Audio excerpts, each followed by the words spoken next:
Assalamualaikum warahmatullahi wabarakatuh. Innal hamdalillahi nahmaduhu wa nasta'inuhu wa nastaghfiruh wa na'udzu billahi min shururi anfusina wa min sayyiati a'malina may yahdihillahu fala mudhillalah wa may yudlilhu fala hadiyalah. Asyhadu alla ilaha illallah wa asyhadu anna Muhammadan abduhu wa rasuluh. Rabbi shrahli sadri wa yassirli amri wahlul 'uqdatam min lisani yafqahu qawli. Rabbi zidni ilma warzuqni fahma. Amin. Alhamdulillah, syukur kita panjatkan kehadirat Allah Subhanahu wa taala yang mana Allah masih memberikan kita kenikmatan iman dan Islam. Allah memberikan kita kenikmatan kesehatan di tengah pandemi COVID-19. Allah masih mengizinkan kita menghirup udara segar. Kalian semua sehat? Ya, alhamdulillah sehat semua ya, jaga kesehatannya. Mudah-mudahan Allah senantiasa memberikan kita dan keluarga kita kesehatan yang prima. Salam dan sholawat kita tujukan pada baginda Muhammad Sallallahu Alaihi Wasallam beserta keluarga dan sahabatnya serta pengikutnya sampai akhir zaman. Amin. Alhamdulillah, untuk materi kali ini Ustazah ingin menyampaikan tentang motivasi berinteraksi bersama Al-Quran. Ustazah ambil dari buku 17 motivasi interaksi bersama Al-Quran dari Ustadz Abdul Aziz Abdul Rauf LC Al-Hafidh. Di sini Ustazah mau ambil 10 saja, 10 motivasi berinteraksi bersama Al-Quran. Al-Quran adalah kitab yang mulia yang diturunkan oleh Allah dari tempat yang mulia. Al-Quran diturunkan, dibawa oleh malaikat Jibril, sehingga malaikat Jibril menjadi malaikat yang paling mulia di antara para malaikat lainnya. Al-Quran diturunkan kepada Rasulullah Muhammad Sallallahu Alaihi Wasallam, sehingga Rasulullah menjadi nabi dan rasul yang paling mulia di antara para nabi dan rasulnya yang lain. Al-Quran diturunkan kepada umat Islam, sehingga umat Islam menjadi umat yang paling mulia di antara para umat yang lain. Al-Quran diturunkan pada bulan Ramadan, sehingga bulan Ramadan menjadi bulan yang paling mulia di antara bulan-bulan lainnya. Al-Quran diturunkan pada hari Jumat, sehingga hari Jumat menjadi hari yang paling mulia di antara hari-hari yang lain. Dan Al-Quran diturunkan di malam Lailatul Qadar, sehingga malam Lailatul Qadar menjadi malam yang paling mulia di antara malam-malam lainnya. Siapapun yang berinteraksi bersama Al-Quran, maka Allah memuliakan orang-orang yang berinteraksi bersamanya. Di antara rangkuman 10 motivasi berinteraksi bersama Al-Quran, yang pertama, tingkatkan iman untuk berinteraksi bersama Al-Quran. Jika belum sepenuhnya kita memahami tentang Islam, maka mulai sekarang kita pelajari, kita dalami.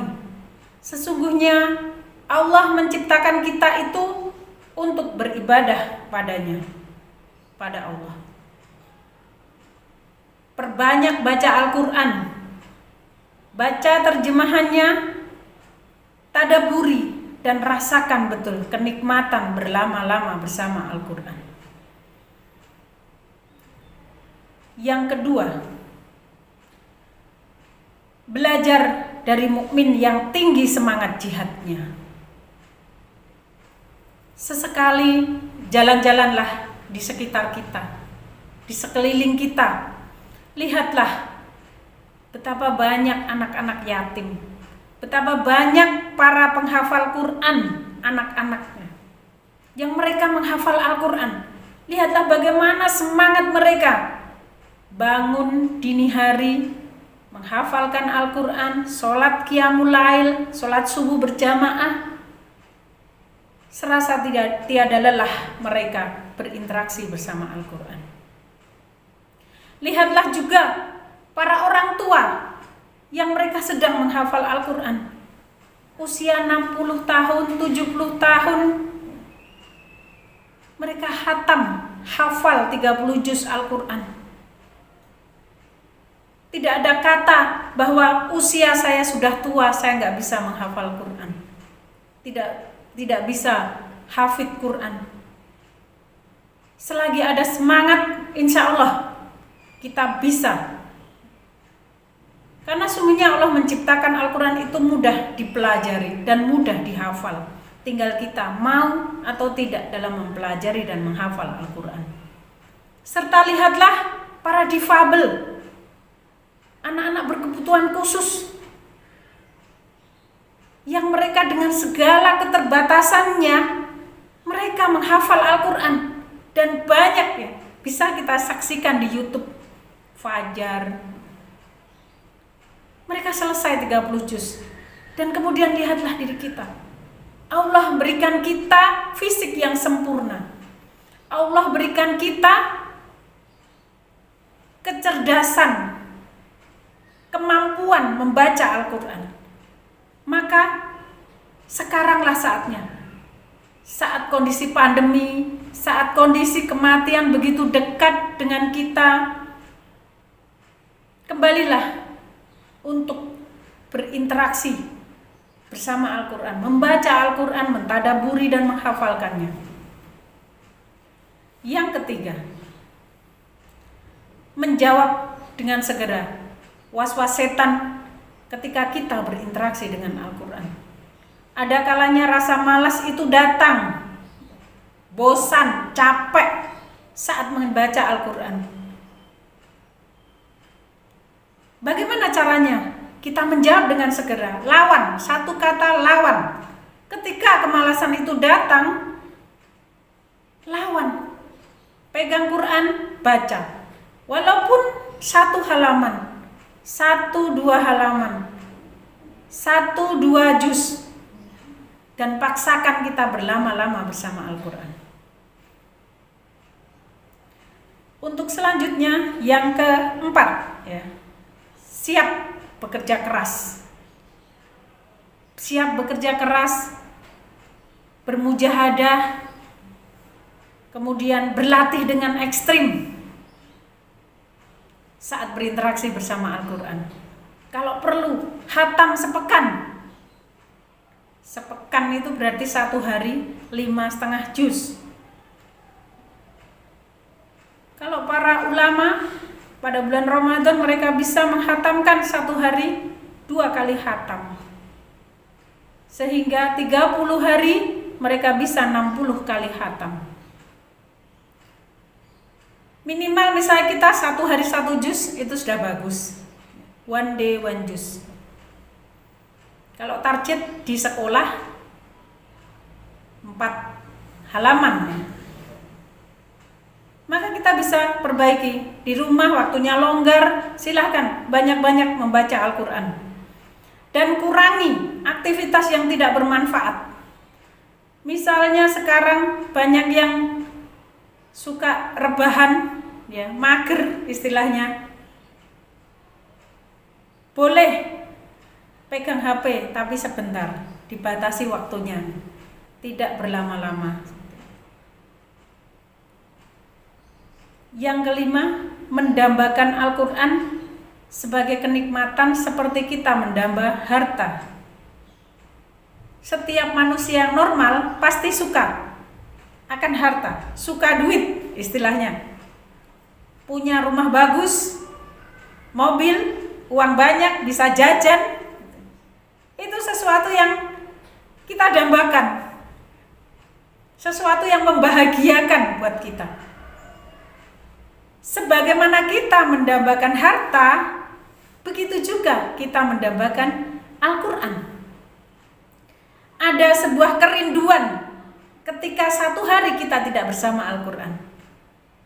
rasanya kerinduan yang membuncah. Oh, hari ini aku belum baca Quran, hari ini aku belum baca, ya Allah. Karena sibuk, karena aktivitasnya banyak sehingga belum sempat membaca Al-Quran, maka kita rindu untuk membaca Al-Quran. Jangan takut ya, kita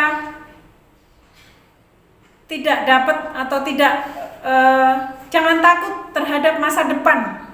Kalau kita berlama-lama dengan Al-Quran, bagaimana nanti masa depanku? Waktuku untuk belajar berkurang. Nah, Allah sudah menjanjikan akan memberikan rizki min haitsu la yahtasib. Rizki yang datangnya dari manapun. Dan rizki itu tidak hanya berupa uang. Kesehatan itu rizki, keluarga itu rizki, teman yang solih solihah itu juga rizki. Allah berikan rizki kepada kita sebagaimana Allah berikan rizki ya kepada yang lain. Yang keenam, berusaha memperbanyak amal soleh serta doa yang ikhlas. Qiyamul lail, sholat duha, tilawah, saum sunnah, perbanyak amal soleh kita. Kesempatan pandemi ini membuat kita diberikan waktu oleh Allah untuk bisa meningkatkan ibadah kita. Maka perbanyaklah dan berdoalah kepada Allah dengan ikhlas. Mohon pada Allah agar Allah memberikan kita hidayah Al-Quran. Allah memberikan kita kenikmatan saat berinteraksi bersama Al-Quran. Yang ketujuh, meraih cita-cita dari yang terdekat. Setiap hari kita berdoa setelah sholat, Rabbana atina fid dunya hasanah wa fil akhirati hasanah wa qina adzabannar.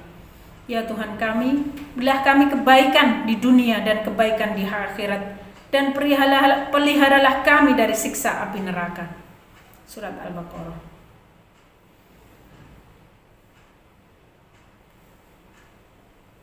Cita-cita kita adalah terbebas dari api neraka. Dari doa itu kita menghendaki Allah memberikan kita kebahagiaan di dunia dan akhirat dan terbebas dari api neraka. Orang yang hafal Al-Quran maka haram tubuhnya terbakar oleh api neraka. Perbanyak doa itu. Insya Allah itu akan memotivasi kita untuk terus berinteraksi bersama Al-Quran. Yang kedelapan, kokohkan tekad, jangan mudah berubah pikiran dan istiqomah dalam kebaikan. Sebagaimana dalam hadis Rasulullah, ya, riwayat At-Tirmidzi, artinya, wahai zat yang membolak-balikkan hati, teguhkanlah hatiku di atas agamamu.